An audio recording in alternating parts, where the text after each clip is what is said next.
नमस्कार। Arts academy official YouTube channel में आप सभी का स्वागत है। आज के इस ऑडियो लेक्चर में हम बात करेंगे वर्ग 12वीं के राजनीतिक विज्ञान के अध्याय संख्या 2 के बहुविकल्पीय प्रश्नों की चर्चा करेंगे, जो कि आगामी बोर्ड परीक्षाओं के दृष्टिकोण से अत्यंत ही महत्वपूर्ण है। ये सारे बहुविकल्पीय प्रश्न जिसकी चर्चा मैं आप सबके समक्ष करूंगा, ये पूर्ववर्ती परीक्षाओं में पूछी जा चुकी हैं, उन सब का यह संकलन है। तो आइए अब हम शुरू करते हैं। अध्याय का नाम है दो ध्रुवीयता का अंत। यानी दो ध्रुवीयता का मतलब होता है कि जब विश्व में शक्ति के दो केंद्र हों तो इसको हम बोलते हैं दो ध्रुवीयता। दो ध्रुवीयता का मतलब होता है कि जब पूरे विश्व में दो शक्ति के केंद्र हों उसे हम दो ध्रुवीयता। तो उस समय क्या था, शीत युद्ध जैसे ही आरंभ होता है, दो ध्रुवीयता का उदय होता है। पूरे विश्व में अमेरिका और सोवियत संघ का एक वर्चस्व होता है, और जैसे ही शीत युद्ध की समाप्ति होती है तो यह देश दो ध्रुवीयता बदल करके एक ध्रुव में हो जाता है और समूचे विश्व में अमेरिका का वर्चस्व होता है। तो आइए अब हम सीधे क्वेश्चन पर चर्चा करते हैं। प्रश्न संख्या 1 है, विश्व में दो ध्रुवीय व्यवस्था की स्थापना के लिए उत्तरदायी कारक निम्न में से कौन से थे?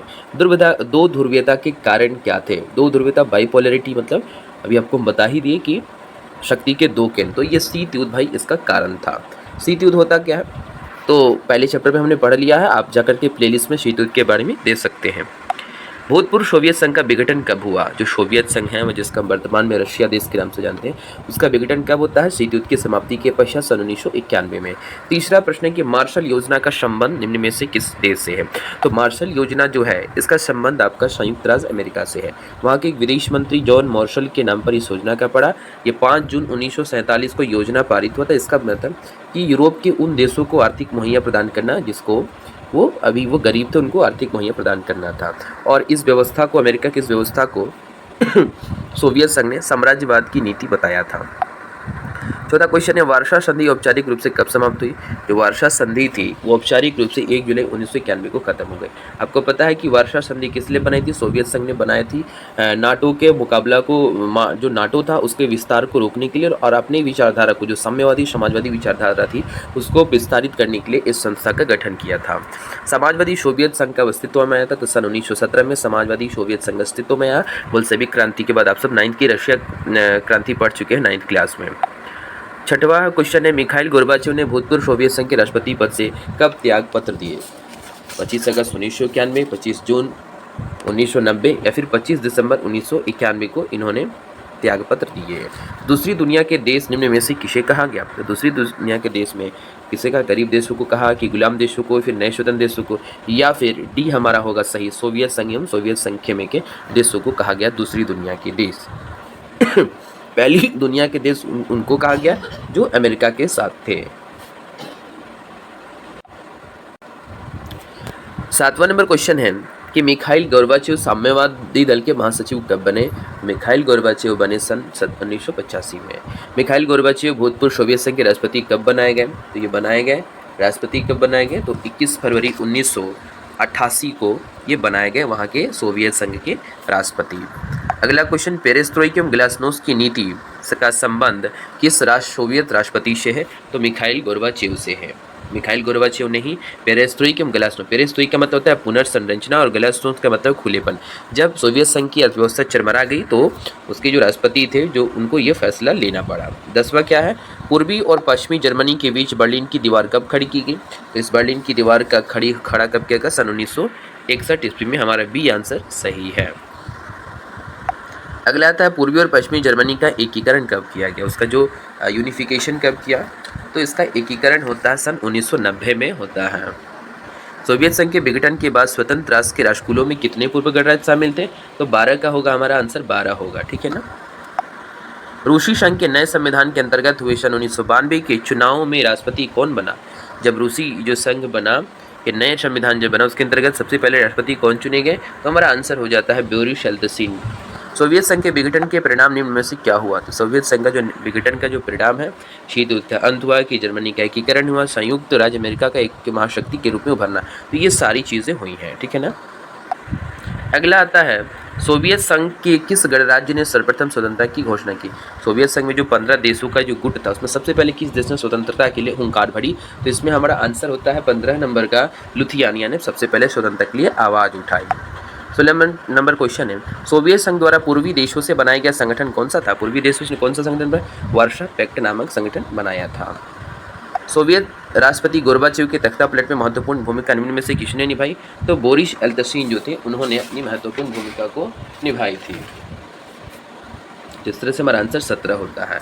शॉक थेरेपी मॉडल निम्न में से किसके द्वारा निर्देशित था? विश्व बैंक के द्वारा, या फिर अंतर्राष्ट्रीय मुद्रा कोष, या फिर अमेरिका एवं पश्चिमी गुट के द्वारा, फिर ऊपरी। तो हमारा आंसर हो जाता है सभी के द्वारा ये शॉक थेरेपी लाया। शॉक थेरेपी 1990 को लाया गया सोवियत संघ में, और ये क्योंकि जब इसकी अर्थव्यवस्था चरमरा गई थी तो शॉक थेरेपी मॉडल यानी इसको आघात पहुंचाकर उपचार करना इसको कहा जाता है। और विश्व की सबसे बड़ी गराज सेल है ये शॉक थेरेपी। क्या हुआ कि जब उसकी अर्थव्यवस्था चरमरा गई तो अमेरिकी जो एजेंसियाँ हैं, विश्व बैंक, अमेरिकी पश्चिमी गुट, अंतर्राष्ट्रीय मुद्रा कोष, इन लोगों ने उस पर शर्तें थोप दी। शर्त ये थोपी कि तुमको खुलेपन की नीतियाँ अपनाना है और उदारीकरण करना। अब इसके तहत क्या हुआ कि बहुत सारे कल कारखानों को औने पौने दामों में बेच दिया गया, सरकारी कल कारखानों को निजी व्यक्तियों के हाथ में।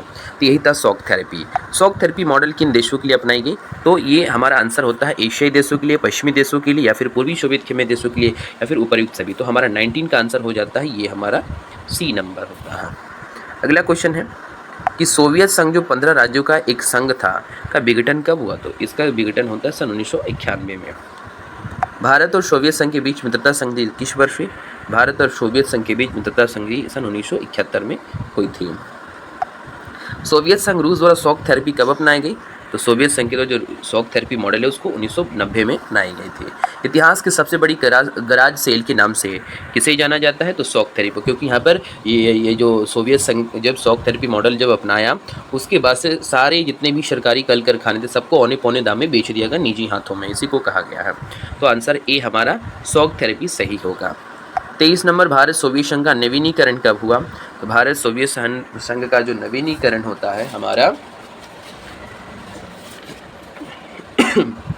8 अगस्त 1991 को होता है। तो इस तरह से हमारा आंसर ए सही होता है। 23 का हमारा आंसर ए सही होता है। 24 में आता है, रूसी गणराज्य के प्रथम राष्ट्रपति कौन बनाए गए? रूसी गणराज्य के सबसे प्रथम राष्ट्रपति बोरिस एल्त्सिन बनाए गए। हमारा बी नंबर सही है।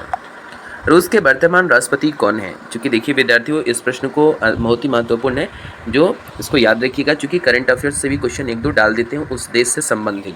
तो व्लादिमीर पुतिन अभी वर्तमान में रशिया के राष्ट्रपति, और अमेरिका 26 नंबर है, अमेरिका के वर्तमान राष्ट्रपति कौन है? तो हमारा जो बाइडन है। जो बाइडन से पहले डोनाल्ड ट्रंप था, डोनाल्ड ट्रंप से पहले बराक ओबामा थे। तो इसको याद रखिएगा। और आज 9 सितंबर भी है, और 9 सितंबर है तो G20 का शिखर सम्मेलन आयोजन हो रहा है। ये सारे 20 देशों की राष्ट्राध्यक्ष आ रहे हैं।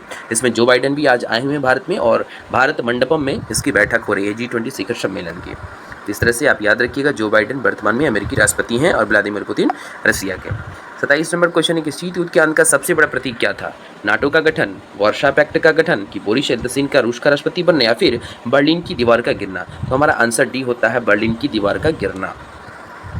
28 नंबर क्वेश्चन है, सोवियत संघ के पतन के लिए गोर्बाचेव का जिस नीति को उत्तरदायी माना जाता है वह नीति कौन है इसमें? तो पेरेस्ट्रोइक एवं ग्लासनोस्ट की नीति के तहत इसको माना जाता है। रूस ने संयुक्त राष्ट्र संघ की सुरक्षा परिषद में भारत की स्थायी सदस्यता का क्या किया है? समर्थन दिया है, या कि विरोध किया है, या फिर निष्पक्ष रवैया अपनाया, फिर उपर्युक्त में से कोई नहीं। तो इसमें से समर्थन दिया है, ठीक है ना। 30 नंबर है, निम्न में से कौन सा नेता औद्योगिकरण को तेजी से बढ़ावा दिया और खेती का बलपूर्वक सामूहिकरण किया सोवियत संघ में? तो वो है हमारा जोसेफ स्टालिन था, जिसने औद्योगिकरण का को तेजी से बढ़ावा दिया और खेतों का बलपूर्वक सामूहिकीकरण किया। इस तरह से हमने 30 महत्वपूर्ण प्रश्नों की चर्चा कर दी है। मुझे आशा ही नहीं, वरन पूर्ण विश्वास है कि आपको हमारा वीडियो अच्छा लगा होगा। अगर अच्छा लगे तो कृपया आप सब कमेंट करिए, लाइक करिए, शेयर करिए। आपका एक कमेंट हमको बहुत मोटिवेट करता है। धन्यवाद।